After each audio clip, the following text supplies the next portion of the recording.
And the FAR International Bridge, along with a number of other border crossings, are going to remain closed or severely slowed down by the governor's safety inspections. Our Michael Gibson has been in FAR today, getting reaction to the continued closure of that bridge and the economic impact on those border businesses there. We're here in FAR at the International Bridge, and as you can see behind me, the FAR police are blocking off this side of the bridge. That's because it's now shut down in both directions. No one that we spoke with today is happy about this situation, and here's why. One truck after another was being forced to turn around at the International Bridge at FAR. The drivers then ended up driving to nearby truck stops to park in the hopes that the bridge might be reopened sometime soon. Why are we blocking commerce? Why are we facing and losing millions of dollars of our economy because of this blockage? It doesn't make any progress towards trying to control and manage immigration problems that we face. This is the Keystone Cold Storage Warehouse here in FAR.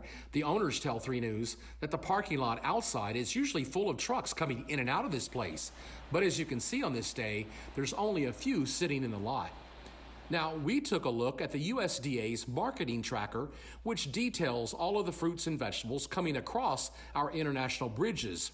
And as you can see, when we compared April of last year to this April, the average tonnage in avocado shipments has dropped sharply. Inside the company's warehouse, you can see where the shelves are largely empty. They're usually filled with pallets of avocados, tomatoes, and other vegetables and fruits.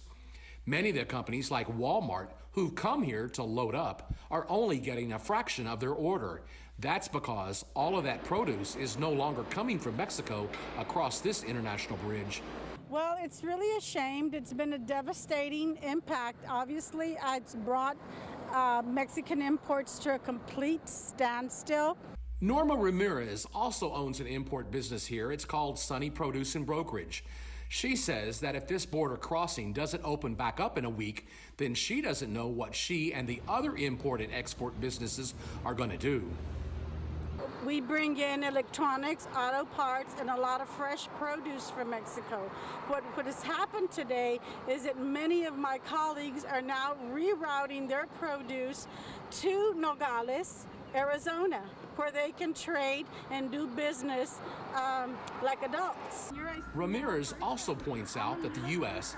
is bringing in $400 billion a year in goods across the border from Mexico. We send $300 billion in U.S. goods back south. And with this international crossing still closed, along with a number of others along our border, Ramirez and other business owners are not only losing money, but they fear their businesses could go under as well. From FAR, Michael Gibson, 3 News.